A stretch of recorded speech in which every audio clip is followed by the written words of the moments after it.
भाजप आणि शिवसेना कार्यकर्त्यांमध्ये राडा झालाय।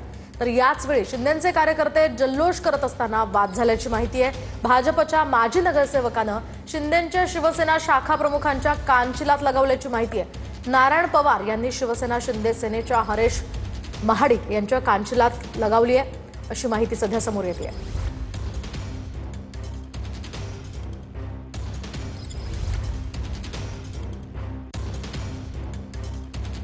लढाई आहे, श्रेयवादाची आहे। शिंदे साहेबांनी काम केलं आहे। 100 रुपयाचा स्टॅम्प पेपरवर जर तुम्हाला स्वतःचं घर नावावर करून शिंदे साहेबांनी दिलाय तर शिंदे साहेबांचे आम्ही अभिनंदन करण्यासाठी हा कार्यक्रम राबवत होतो।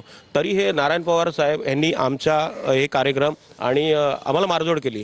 कालची स्टंटबाजी होती, काय कोणाला मारझोड नाही, कोणाला काय नाही, हे स्टंटबाजी करायची। आज तुम्ही येताच धक्काबुक्की सुरू झाली होती, त्या कारणाने नाही हो, हे कसं माहिती आहे का, यांच्याबरोबर कोणी माणसंच नाही।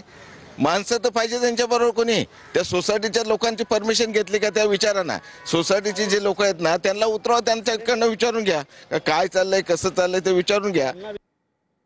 वळूयात पुढच्या बातमीकडे। ठाकरे बंधूंच्या युती संदर्भात शरद पवार सकारात्मक असल्याचं कळत आहे। मनपा निवडणुकीसंदर्भात युती आणि आघाडीबाबत अद्याप कोणताही निर्णय नाही। दरम्यान काँग्रेसच्या शिष्टमंडळानं नुकतीच आता पवारांची भेट घेतली होती आणि यामध्ये शरद पवार युतीसाठी सकारात्मक असल्याचं कळत आहे। मुंबई पालिकेच्या तोंडावर ठाकरे बंधूंच्या युतीबाबत शरद पवार सकारात्मक असल्याची सूत्रांची माहिती आहे। तर मुंबईत स्वबळाचा नारा देणाऱ्या काँग्रेसच्या शिष्टमंडळानं नुकतीच पवारांची भेट घेतली होती। पालिका निवडणुकीसंदर्भात युती आणि आघाडीबाबत अद्याप निर्णय झालेला नाही। दरम्यान मुंबई महापालिका महाविकास आघाडी म्हणून लढली पाहिजे असं पवारांचं मत असल्याची सूत्रांची माहिती आहे। तर मतदार यादीच्या घोळासंदर्भात एकत्रित येत सत्याचा मोर्चा काढता मग निवडणूक का वेगळी लढता असा सवाल शरद पवारांनी केल्याचंही सूत्रांकडून कळत आहे। दरम्यान महाविकास आघाडीत मनसेला सोबत घेऊन निवडणूक लढवण्यासंदर्भात पवार सकारात्मक असल्याचंही सूत्रांनी सांगितलंय। तर दुसरीकडे शरद पवार आणि उद्धव ठाकरे काय बोलतात याच्याशी मनसेला देणं घेणं नसल्याचं संदीप देशपांडे म्हणाले। उद्धव साहेब ठाकरे वर्षा गायकवाडांची काय बोलतात, वर्षा गायकवाड जाऊन पवार साहेबांची काय बोलतात, पवार साहेब जाऊन मनसेबद्दल काय बोलतात याच्याशी आम्हाला देणं घेणं नाही। महाराष्ट्र नवनिर्माण सेना महाविकास आघाडीचा भाग नाही। महाराष्ट्र नवनिर्माण सेना हा स्वतंत्र पक्ष आहे। आमच्या पक्षाचा निर्णय हे सन्माननीय राजसाहेब ठाकरे घेत असतात। तर ठाकरेंच्या शिवसेनेच्या नेत्यांची वर्षा गायकवाडांसोबत चर्चा झाल्याची ही माहिती आहे। जागा वाटपाची जबाबदारी असलेल्या ठाकरेंच्या नेत्यानं या भेटीदरम्यान चर्चा केली आहे। काँग्रेसनं स्वबळाचा नारा दिल्यानंतर या बैठकीला महत्त्व प्राप्त झालंय। तर ठाकरे शिवसेना काँग्रेसला सोबत घेऊन महाविकास आघाडी कायम ठेवण्यावर ठाम आहेत।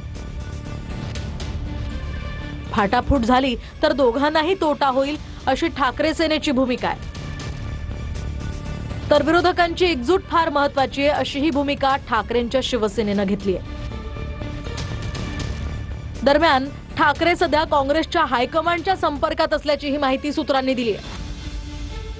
त्यांची जी सूचना असेल त्या अनुषंगाने इंडिया अलायन्स जरूर त्यावर निर्णय घेईल। मात्र मुंबईचा मतचोरीच्या अनुषंगाने झालेले जे सर्व मोर्चे आणि निषेधात्मक जे कार्यक्रम होते हे सर्व पक्षीय होते। म्हणजे या मोर्चाचं निमंत्रण हे थेट भारतीय जनता पक्षापर्यंत सर्वांना देण्यात आलं होतं। त्यामुळे तो मवईनं काढलेला किंवा इंडिया अलायन्स काढलेला मोर्चा असं नव्हतं, तर तो एक राजकीय सर्व पक्षांनी एकत्रित येऊन फ्री अँड फेअर इलेक्शन व्हावेत ही भूमिका मांडण्याचा प्रयत्न त्या मोर्चातून झाला होता। आणखी एक महत्त्वाची बातमी पुण्यामध्ये पोलिसांनी आंदेकर टोळीची धिंड काढली आहे। गुंड कृष्णा अभिषेक आणि शिवराज आंदेकरची पोलिसांनी धिंड काढली आहे। दहशत माजवण्याचा प्रयत्न या टोळीनं वारंवार केलेला आहे आणि त्याच पार्श्वभूमीवर पुण्यामध्ये गुंड कृष्णा अभिषेक आणि शिवराज आंदेकरची पोलिसांनी धिंड काढली आहे। हत्येप्रकरणी सुद्धा हे आरोपी आता गुन्हेगारीवर वचक बसवण्यासाठी पोलीस आता या शकला लढवत आहेत।